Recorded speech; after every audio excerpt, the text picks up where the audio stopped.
They said I'd never find love, that I was too independent, too career-focused, not marriage material. My own sister looked me dead in the eye and told me some people just aren't meant for marriage, and that person was me. Well, guess what? Not only did I prove her wrong, but I made sure she had a front row seat to watch me do it. Actually, scratch that. I gave her a much better view. I hired her as a waitress at my own wedding. You think that's petty? Wait until you hear the whole story.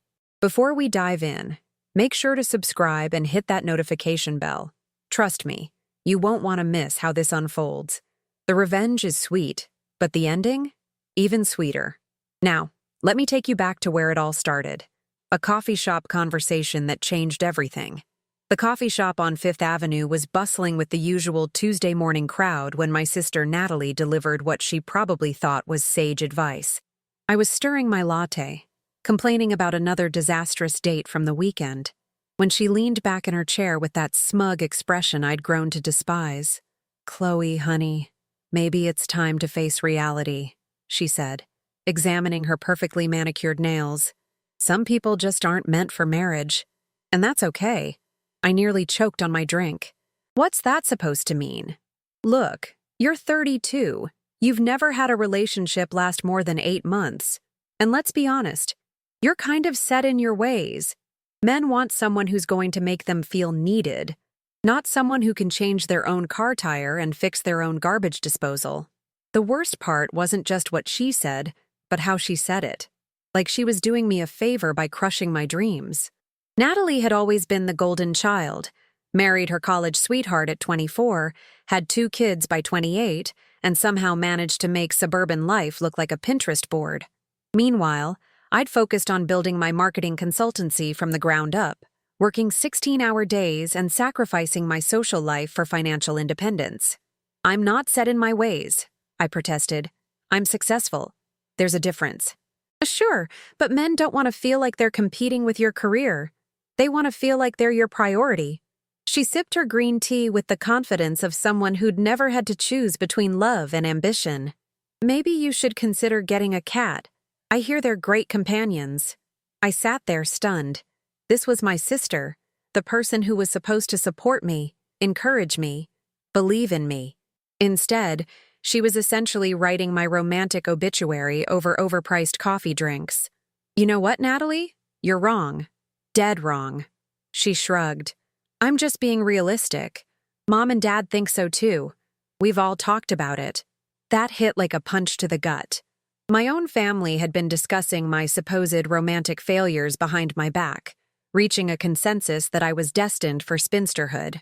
The betrayal stung worse than any breakup I'd ever experienced. "Thanks for the pep talk," I said, grabbing my purse. "Really helpful. Don't be dramatic, Chloe. I'm just trying to help you adjust your expectations before you get hurt again." I walked out of that coffee shop with my cheeks burning and my heart racing. But it wasn't just anger. It was determination. Something had shifted inside me, like a switch being flipped. I was going to prove them all wrong, starting with my sister. The next few weeks blurred together as I threw myself into what I privately called Operation Prove Natalie Wrong. I updated my dating profiles, signed up for a wine tasting class, and even let my friend Sarah set me up with her cousin's roommate. Each failed attempt only fueled my resolve. Then, 3 months after that devastating coffee shop conversation, I met David at a networking event downtown. He was presenting on sustainable business practices, and I was immediately drawn to his passion for environmental causes. When he mentioned he was looking for someone to help rebrand his renewable energy startup, I practically leaped at the chance to work with him. Our first meeting was supposed to be professional. We sat in his cramped office space, surrounded by solar panel prototypes and sketches of wind turbines, discussing target demographics and brand positioning. But somewhere between analyzing his competition and brainstorming taglines, our conversation drifted to personal territory. "So, what made you start your own company?" he asked, leaning back in his chair. "Independence, I guess. I got tired of having my ideas watered down by committees and corporate politics. Plus, I wanted to prove that I could build something meaningful on my own." He nodded thoughtfully. "That's exactly how I felt when I left my engineering job. Sometimes you have to take the leap, even when everyone thinks you're crazy."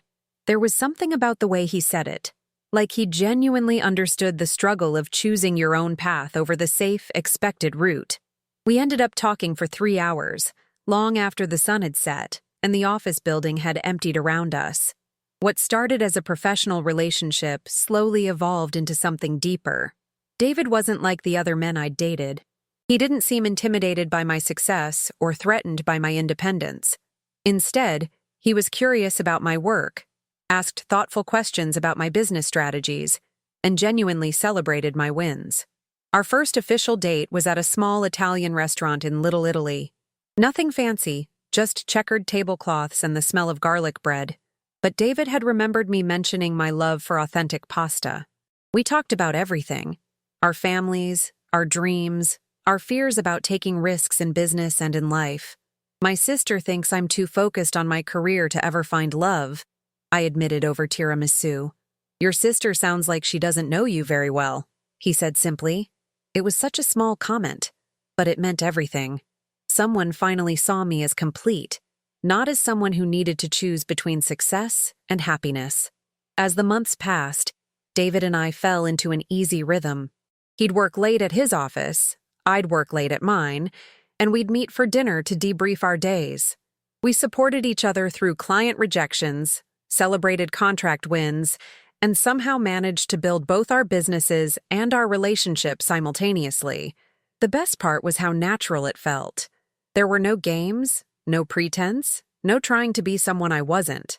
With David, I could be the ambitious, driven woman I'd always been while also being vulnerable and open in ways I'd never allowed myself before. 6 months into our relationship, I realized I hadn't thought about Natalie's prediction in weeks. I was too busy being happy, too busy building something real with someone who saw my ambition as an asset rather than a liability. The proposal happened on a rainy Thursday evening in November, which was perfect because it was completely unexpected. David had been working on a major presentation for potential investors, and I'd been helping him polish his pitch deck. We were in his apartment, surrounded by takeout containers and printed spreadsheets, when he suddenly stopped mid-sentence. "Chloe, I need to tell you something." I looked up from the financial projections I'd been reviewing. "If this is about the third quarter numbers, I think I found the error." "No, it's not about the numbers." He was fidgeting with his pen, which was unusual for him. David was typically the calmest person I knew, unflappable even under pressure. "I've been thinking about us, about our future." My heart started beating faster. We'd been together for almost 2 years, and while we'd talked about moving in together, we'd never discussed anything more permanent. I'd learned not to push for definitions or timelines, having scared off previous boyfriends with my tendency to plan everything like a business strategy. "What about our future?" I asked carefully. He set down his pen and turned to face me fully. "I love how you tackle every challenge like it's a puzzle to be solved. I love that you're not afraid to take risks, even when everyone else thinks you're crazy. I love that you believe in me and my crazy solar panel dreams, even when I'm not sure I believe in them myself." "David—" "Wait, let me finish. I know we're both busy, and I know we both have big plans for our careers, but I can't imagine building any future that doesn't include you in it. So I have a proposition." He reached into his jacket pocket and pulled out a small velvet box. My breath caught in my throat. "Chloe Anderson, will you marry me? Will you be my business partner in life?" I stared at the ring, a simple solitaire that caught the light from his desk lamp, and felt tears welling up in my eyes.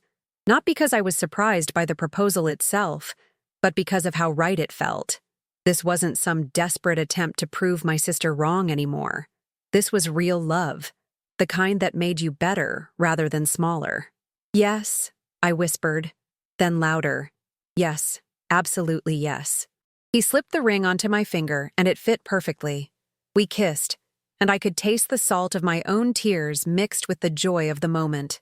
When we finally broke apart, I couldn't stop staring at my hand. "How did you know my ring size?" I asked. "I may have borrowed that silver ring you always wear and had it sized," he admitted sheepishly. "You're sneaky for an environmental engineer. I learned from the best marketing strategist I know. We spent the rest of the evening making plans, not just for the wedding, but for everything that would come after. We talked about combining our businesses, about the house we'd buy, about the life we wanted to build together. It felt like the best business plan I'd ever been part of. The next morning, I called my parents to share the news. Mom cried happy tears, and Dad made jokes about finally getting to walk me down the aisle. Their genuine excitement reminded me why I'd been so hurt by Natalie's prediction in the first place. Because I'd wanted their belief in me, their faith that I could have it all. Then I called Natalie. "Chloe, what's up?" "I'm engaged," I said without preamble. There was a pause. "You're what?" "Engaged. To David. We're getting married next fall." "Oh my God, Chloe, that's wonderful. I'm so happy for you." Her voice was bright with genuine surprise and excitement.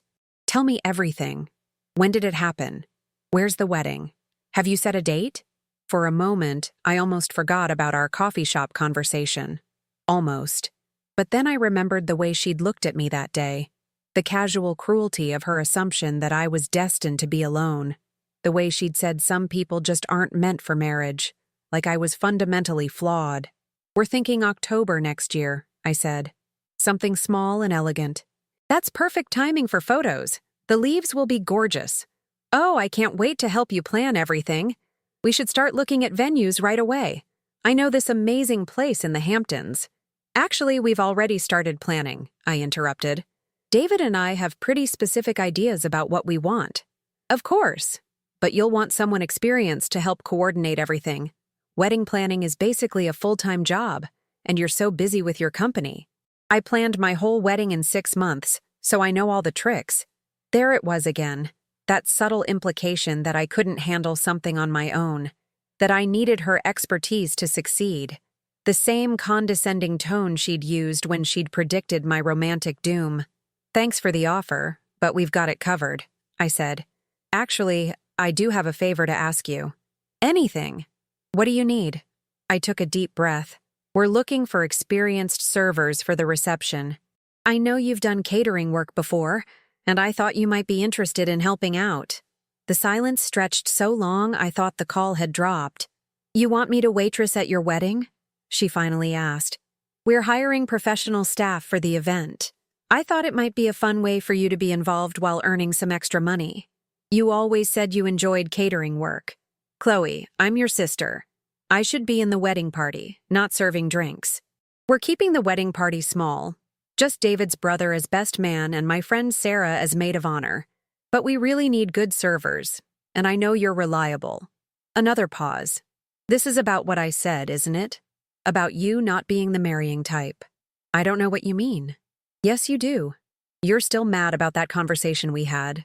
"I'm not mad," I said calmly. "I'm just organizing my wedding and thought you might want to help. But if you're not interested—" "No, wait. I'll think about it." "Great. I'll text you the details about the catering company we're using. The pay is actually pretty good, $20 an hour plus tips." After I hung up, I sat in my kitchen, staring at my engagement ring and feeling a mixture of satisfaction and guilt. Was I being petty? Maybe. But there was something poetic about having my sister serve drinks at the wedding she'd once predicted would never happen. David found me there an hour later, lost in thought. "Everything okay?" he asked, wrapping his arms around me from behind. "Just thinking about family dynamics," I said, leaning back against his chest. "Anything you want to talk about?" I considered telling him about Natalie's prediction, about the real reason I'd offered her a job at our wedding. But something held me back. This was supposed to be our moment, our joy, not a continuation of old family drama. "Nothing important," I said. "Just wedding planning stress." "Well, whatever's bothering you, we'll figure it out together. That's what partners do." Partners. I loved that he always framed our relationship in terms of equality, of mutual support. It was so different from the dynamic Natalie had suggested I'd never find. One where I'd have to diminish myself to make someone else feel important. "I love you," I said, turning in his arms to face him. "I love you too, and I can't wait to marry you." As we kissed in my kitchen, with the morning sun streaming through the windows and my engagement ring catching the light, I felt truly happy for the first time in months. Not because I was proving anyone wrong, but because I was building something beautiful with someone who saw me clearly and loved me anyway. Wedding planning turned out to be surprisingly similar to launching a business campaign. There were timelines to manage, vendors to coordinate, budgets to balance, and 1,000 tiny details that could make or break the entire event. Fortunately, I'd spent years perfecting the art of project management, so I approached our wedding with the same methodical precision I used for client presentations. David and I decided on a venue first, a restored barn in the Hudson Valley that specialized in sustainable events. It aligned with both our values and our vision for something elegant, but not stuffy. The space could accommodate about 100 guests, which was perfect for our plans to invite close family and friends without the circus atmosphere of a massive celebration. As we worked through the guest list, I found myself thinking about Natalie's role in the wedding. She'd texted me 2 days after our phone call, agreeing to work as a server for the reception. Her message was short and formal. "I'll take the catering job. Send me the details." No mention of hurt feelings or family obligations, just a businesslike acceptance of the terms I'd offered. Part of me wondered if I was taking things too far. After all, she was my sister, and despite our complicated relationship, she'd been genuinely excited about my engagement. But every time I considered changing my mind, I remembered that coffee shop conversation and the casual cruelty of her prediction. "You're sure about having Natalie work the reception?" David asked one evening as we reviewed the catering contract. "I mean, she's family. People might think it's weird." "It's what she wanted," I said, which wasn't entirely true, but wasn't entirely false either. She's done catering work before and she knows how to handle herself in social situations. Plus, it saves us money. David nodded, but didn't look entirely convinced. "As long as you're comfortable with it." I wasn't entirely comfortable with it, but I wasn't ready to examine why. Instead, I focused on the aspects of wedding planning that brought me joy, choosing flowers that would photograph beautifully, selecting a menu that reflected our personalities, designing invitations that felt personal but professional. The invitation process was where I had the most fun. As a marketing professional, I understood the importance of setting the right tone from the first impression. David and I chose a clean, modern design with subtle botanical elements that referenced the natural beauty of our venue. The wording was straightforward and elegant. "David Chen and Chloe Anderson invite you to celebrate their marriage on Saturday, October 14th, at Riverside Barn in Cold Spring, New York." When I dropped off Natalie's invitation personally, she examined it with the critical eye of someone who'd spent years planning events for her various social committees. "It's lovely," she said, running her finger over the embossed text. "Very you. Professional, but warm. Thanks. I'm glad you like it. I still think it's strange that I'm working the reception instead of sitting with the family, but I suppose it's your wedding." There was something in her tone, resigned but still slightly wounded, that made me pause. For a moment, I considered backing down, offering her a regular guest spot instead of the server position. But then I remembered her voice saying, "Some people just aren't meant for marriage," and my resolve hardened. "I appreciate you being flexible," I said instead. "It means a lot to have someone reliable on the staff." The months flew by in a blur of cake tastings, dress fittings, and vendor meetings. I'd found my wedding dress at a small boutique in Soho, a simple A-line gown with delicate lace sleeves that made me feel both elegant and comfortable. It was nothing like the elaborate princess gowns Natalie had worn, but it was perfect for me. 3 weeks before the wedding, I had lunch with my friend Sarah, who was serving as my maid of honor. We were at a little cafe near my office, discussing final details for the bachelorette party, when she brought up the elephant in the room. "So, can we talk about the Natalie situation?" she asked, setting down her sandwich. "What about it?" "Come on, Chloe. You're having your sister work as a server at your wedding. That's not normal." I sipped my iced tea, buying time. "She offered to help with catering. I took her up on it. That's not what happened, and you know it. This is about what she said to you last year, isn't it?" Sarah had been my friend since college, and she'd witnessed enough of my family drama to read between the lines. There was no point in pretending with her. "Maybe," I admitted. "But can you blame me? She basically told me I was destined to die alone, and then she acted like she was doing me a favor by managing my expectations. I get it. I really do. What she said was awful and completely wrong. But having her work your wedding feels like punishment, not justice. She agreed to it, I said defensively, because she probably feels guilty about what she said and thinks this is her penance. But Chloe, at some point, you have to decide whether you want to be right or whether you want to be happy. Sarah's words stayed with me for the rest of the day. Was I choosing being right over being happy? Was I so focused on proving my sister wrong that I was missing the point of my own wedding? That evening, I brought up the conversation with David. We were in his apartment, assembling welcome bags for out-of-town guests, when I finally voiced my doubts. Do you think I'm being petty about Natalie? He looked up from the pile of local honey jars he was arranging. Do you think you're being petty? Maybe. I don't know. I've never had anyone doubt my ability to find love like that before. It really hurt. I can understand that. But is having her work the wedding going to make you feel better? Or is it just going to create more drama? I sighed, setting down the bag of artisanal chocolates I'd been holding. I honestly don't know anymore. When I first thought of it, it felt like poetic justice. Now it just feels complicated. You know what I think? David said, moving closer to me on the couch. I think you're marrying me because you love me, not because you want to prove anything to anyone. And I think your sister loves you, even if she has a terrible way of showing it sometimes. So what are you saying? I'm saying it's your wedding, and you should do whatever feels right to you. But maybe consider what you want this day to be about. Celebrating our love, or settling an old score. That night, I lay awake thinking about David's words. He was right, of course. The wedding was supposed to be about us, about the life we were building together. But I couldn't shake the feeling that letting Natalie off the hook would somehow invalidate the pain her words had caused. 2 weeks before the wedding, I made a decision. I called Natalie and asked her to meet me for coffee, not at the same place where she'd made her prediction, but at a new cafe closer to her house. I want to talk about the wedding, I said after we'd ordered.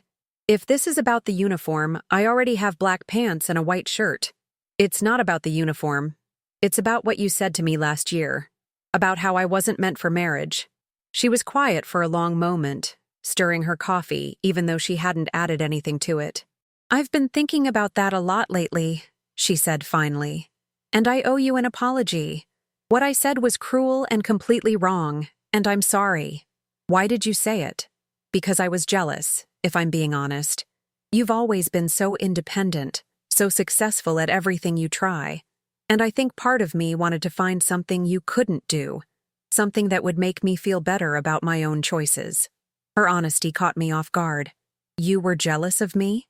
Of course I was. You built this amazing business from scratch. You travel whenever you want. You answer to no one. Meanwhile, I'm carpooling to soccer practice and hosting book club meetings. Don't get me wrong, I love my life, but sometimes I wonder what would have happened if I'd been braver, like you.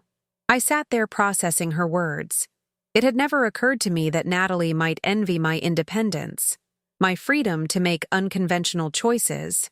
From my perspective, she was the one who'd figured everything out. Marriage, motherhood, the perfect suburban life. I never knew you felt that way, I said. I didn't either, until I said that awful thing to you and had to examine why I'd been so mean. The truth is, I was projecting my own fears onto you. I was scared that if you could be successful and find love, it would mean I'd settled for less. You didn't settle, Natalie. You chose the life you wanted. I know that now. And I'm genuinely happy for you and David. You two are perfect together, and I should have seen that from the beginning. We sat in comfortable silence for a few minutes, sipping our coffee and processing the conversation. Finally, I made my decision. I want you to be a guest at the wedding, not a server. I want you sitting with the family, where you belong. Are you sure? I'm sure.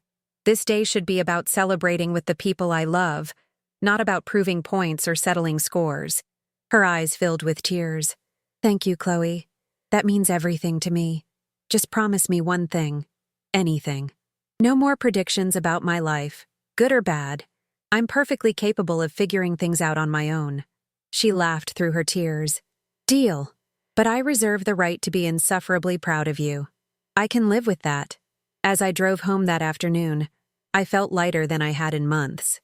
The wedding was still 2 weeks away, but I'd already gotten something more valuable than any revenge plot could have provided: a real conversation with my sister and a chance to start fresh.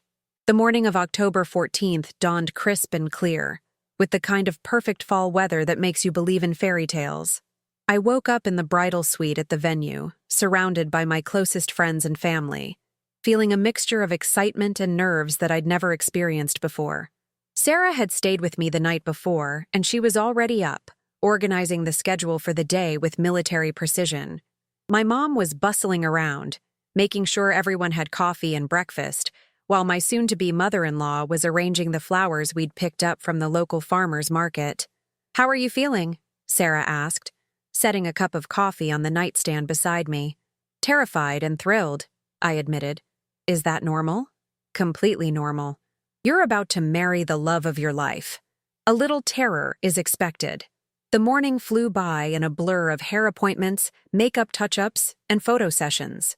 My photographer, a friend from college who'd become a successful wedding photographer, captured every moment with an artist's eye for detail. She had a gift for making everyone feel natural and comfortable, which helped ease my nerves about being the center of attention. Around noon, Natalie arrived with my niece and nephew, who were serving as flower girl and ring bearer. She looked beautiful in the navy blue dress we'd chosen for the family photos, and more importantly, she looked genuinely happy. "You look absolutely stunning," she said, giving me a careful hug to avoid messing up my hair. "Thank you, and thank you for being here as my sister, not as hired help. Thank you for letting me. I know I didn't deserve your forgiveness, but I'm grateful for it." "We're family," I said simply. "That's what family does." The ceremony was scheduled for 4 o'clock, which gave us plenty of time for photos and last-minute preparations. As the afternoon progressed, I found myself getting more excited than nervous. This was really happening. I was marrying David, the man who'd seen me at my most ambitious and most vulnerable and had chosen to love all of it. At 3:30, I was getting my final touch-ups when Sarah knocked on the door. "It's time," she said, peeking her head in. "Your groom is at the altar, and he looks like he's about to burst with happiness." I took one last look in the mirror, adjusting my grandmother's pearl necklace and smoothing my dress. The woman looking back at me was confident, radiant, and ready to begin the next chapter of her life. The walk down the aisle was everything I'd hoped it would be. The barn was decorated with white flowers and soft lighting, creating an atmosphere that was both elegant and intimate. Our families and friends filled the rustic wooden chairs, all of them smiling and some of them crying happy tears. But the only person I really saw was David, standing at the altar in his navy suit with a grin that could have powered the entire Hudson Valley. When our eyes met, everything else faded away. This was our moment, the culmination of everything we'd built together. My dad walked me down the aisle with tears in his eyes, and when he placed my hand in David's, I felt a sense of completeness I'd never experienced before. This wasn't about proving anyone wrong or right. This was about choosing to build a life with someone who made me better than I was alone. The ceremony itself was simple but meaningful. We'd written our own vows, and when it was my turn to speak, I looked directly at David and spoke from the heart. "David, when I met you, I thought I knew exactly what I wanted from life. I had my 5-year plan, my career goals, my carefully constructed vision of success. But you showed me that the best things in life aren't the ones you plan for. They're the ones you choose every day. You choose to support my dreams, to challenge my assumptions, to love me not in spite of my ambition, but because of it. Today, I choose you, not just for who you are, but for who we become together." There wasn't a dry eye in the house, including mine. When David said his vows, promising to be my partner in every sense of the word, I felt like my heart might burst with happiness. The reception was everything we'd hoped for and more. The food was delicious, the music was perfect, and the atmosphere was exactly the right balance of celebration and intimacy. I danced with my father, with David, and eventually with nearly everyone in attendance. At one point during the evening, I found myself standing with Natalie on the edge of the dance floor. watching David attempt to teach my nephew some questionable dance moves. "He's perfect for you," she said, not for the first time that day. "He really is.